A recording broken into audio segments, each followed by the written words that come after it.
ये देखिए कक्षा 8 की इसलिए भाग 3। तो इसका हम दूसरा चैप्टर ईदगाह चैप्टर जानेंगे। आपको पता है पहला चैप्टर आपको हम बता चुके हैं, यह हमारा दूसरा वीडियो है। तो इसमें हम इसे पढ़ेंगे नहीं। अगर आपको रीडिंग करना है तो आप खुद से कीजिए या हमें बताइए, इसका स्पेशल वीडियोस बनाएंगे। चलिए, तो इसमें जो प्रश्न उत्तर है 7 क्वेश्चन आंसर, फिर अनुच्छेद दिया गया है और उससे भी प्रश्न पूछा गया है। तो टोटल मिला करके 2 2 4 3 7 7 14 क्वेश्चन है। तो चलिए एक एक करके सब जानते हैं। आप लास्ट तक बने रहें, वीडियो को लाइक करके सब्सक्राइब कर लीजिए ताकि अगली वीडियोस आपसे ना छूटे। चलिए शुरू करते हैं। ईद के दिन अमीना क्यों उदास थी? क्वेश्चन है, तो इसका आंसर भी तैयार है। देखिए, ईद के दिन अमीना क्यों उदास थी, यह हमारा क्वेश्चन है। इसका उत्तर होगा, ईद के दिन भी अमीना इसलिए उदास थी क्योंकि उसके घर में एक दाना भी नहीं था। फिर हामिद अकेले कैसे 3 कोस तक पैदल चलकर ईदगाह तक जाएगा? हामिद जो है, आप पढ़ोगे तो पता चलेगा, अमीना की दादी है। तो ईद के दिन अमीना इसीलिए उदास थी क्योंकि उसके घर में एक खाने का एक दाना भी नहीं था। तो हामिद अकेले 3 कोस पैदल चल के ईदगाह तक कैसे जाएगा, ये बात सोच करके वह उदास थी। देखिए, हमारा सेकेंड क्वेश्चन जो है वो समझते हैं। तो सेकेंड क्वेश्चन हमारा है, हामिद मिठाई या खिलौने के बदले चिमटे का चयन करता है, क्यों? देखिए, बचपन में यदि बच्चा अभावग्रस्त हो तो वह वयस्क की तरह सोचने लगता है। मतलब अगर उसे अभाव हो जाए किसी चीज़ की तो वह बुजुर्ग बड़े की तरह सोचने लगते हैं। हामिद ने सोचा, मिठाई से केवल जिह्वा में स्वाद आता है और जो क्षण भर के लिए होता है। खिलौने भी तो मिट्टी के बने हैं जिस पर पानी पड़ते ही रंग उड़ जाएंगे, ठोकर लगते ही टूट फूट जाएंगे, लेकिन चिमटा न कभी टूटेगा न फूटेगा। यह दादी को काम आएगा, रोटी सेकने के समय उंगलियां नहीं जलेगी। यह सब बातें सोचकर हामिद चिमटा ही पसंद करता है। तो देखिए कितना समझदार लड़का था। ये आप स्क्रीनशॉट कर लीजिए। दूसरा प्रश्न आपका था। तीसरा समझते हैं।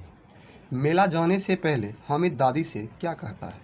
मेला जाने से पहले हामिद दादी से कहता है कि तुम डरना नहीं अम्मा, मैं सबसे पहले आऊँगा, बिल्कुल ना डरना। तो ऐसा ये हामिद कहता है। तीसरा प्रश्न।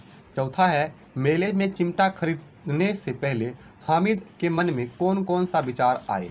मतलब चिमटा खरीदने से पहले हामिद के मन में क्या क्या विचार आए? देखिए, मेले में चिमटा खरीदने से पहले हामिद के मन में एक वयस्क की तरह विचार करने लगा। खिलौने सभी अच्छे हैं, किसे लें? मतलब वह सोच रहा था सभी खिलौने तो अच्छे हैं, लेकिन ले किसे? हर एक का दाम 2 पैसे है। फिर मिट्टी के बने ये खिलौने यदि हाथ से छूट गए तो चूर चूर हो जाएंगे, पानी पड़ा तो सारा रंग धुल जाएगा। जब वह लोहे की दुकान पर जाता है तो चिमटा देखते ही वह विचारने लगता है, दादी के पास चिमटे नहीं हैं। तवे से रोटियां उतारते समय उसके हाथ की उंगलियां जल जाती है। अगर चिमटा लेकर दादी के पास जाएगा तो दादी बहुत खुश होगी, उनकी उंगलियां अब कभी नहीं जलेगी। तो ये सारे विचार उसके दिमाग में आया, हामिद के दिमाग में। चलिए, अगला प्रश्न जो हमारा है वो है, हामिद चिमटे को किन किन रूपों में उपयोग करने की बात कही है? हामिद ने चिमटे को बंदूक, फ़कीरों के चिमटे, उसके बाद मंजीरे तथा खिलौने को जान निकालने वाला हथियार के रूप में उपयोग की बात कही है। मतलब हामिद ने चिमटे को बंदूक, फ़कीरों के चिमटे, मंजीरे तथा खिलौनों को जान निकालने वाला हथियार के रूप में उसका उपयोग की बात कही है। चलिए, अगला है, ईदगाह कहानी आपको कैसी लगती है, इसकी मुख्य विशेषताएं बताइए। तो हमने अपने अनुसार लिखा है, अगर आपको कैसी लगती है वो आप अपने अनुसार भी लिख सकते हैं। चलिए जानते हैं। ईदगाह कहानी हमें अत्यंत रोचक लगी। इसकी विशेषताएं निम्नलिखित है। कहानी बाल मनोविज्ञान पर आधारित है। अभावग्रस्त बच्चे वयस्क की तरह सोचते हैं। चुनौतियां बच्चे को परिपक्व बनाती है। कहानी मुहावरों के द्वारा रोचक बनाया गया है। कहानी सुखांत है और भी बहुत सारे इसकी मुख्य विशेषताएं हैं। चलिए आप स्क्रीनशॉट कीजिए और 7वां प्रश्न हम जानते हैं।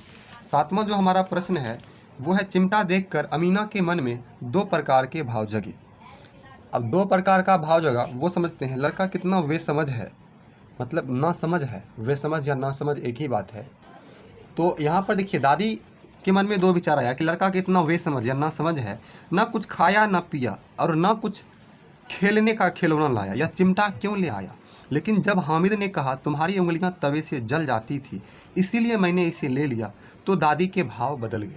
अब यहाँ पर देखिए, पहले तो दादी समझा लड़का ना समझे, फिर जब लड़का ने कहा कि तुम्हारी उंगलियां तवे से जल जाती है और इसीलिए मैंने यह चिमटा खरीदा, तब दादी का भाव बदल गया।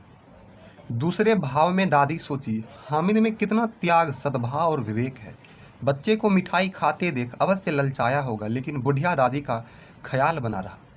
तो ये दूसरा भाव था और पहला भाव तो आप जान चुके हैं। चलिए स्क्रीनशॉट कीजिए और अगला प्रश्न समझते हैं। देखिए अगला 8 का प्रश्न है, आप यहाँ पर देख लीजिए। बोला निम्नलिखित अनुच्छेद को पढ़िए और उसके आधार पर दिए गए प्रश्नों का उत्तर दीजिए। तो आपको प्रश्न दिखाते हैं। तो हमारा देखिए क नंबर में प्रश्न है, नमाज खत्म होने के बाद लोग क्या कर रहे थे।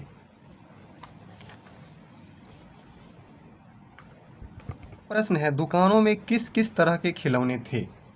दुकानों में तरह तरह के खिलौने थे। खाकी वर्दी और लाल पगड़ी वाला सिपाही जो बंदूक कंधे पर लिए, गुजरिया राजा वकील काला चोंगा और सफ़ेद अंकल पहने हैं, एक हाथ में किताब रखे हुए हैं, धोबिन साधु रंग बिरंग के खिलौने इत्यादि।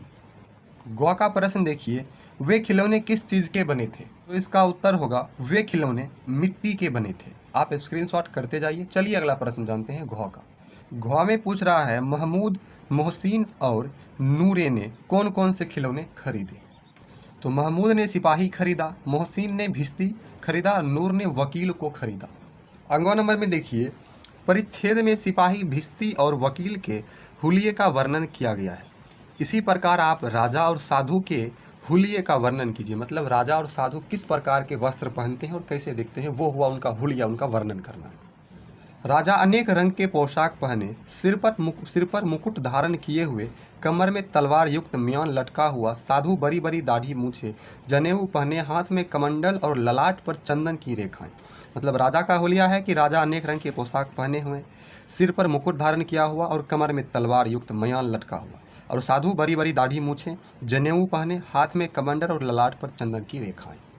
अब देखिए अगला है, अनुच्छेद में आए विशेषण शब्दों को छांट कर लिखिए। तो आपको विशेषण पता है, पाठ में आए कुछ विशेषण शब्द निम्नलिखित हैं, जैसे ज़्यादा, अनगिनत, गरीब, दुबला पतला, गत, बूढ़ी, अभागिन, पक्का, ललचाई, नया, हजारों, परोस, अच्छा, शान, बहादुर, खूबसूरत, रुस्तमे हिंद, अपराधी, भूख, खूब, कितना बढ़िया, बुढ़िया, बड़ी बड़ी इत्यादि। ये सारे विशेषण हैं।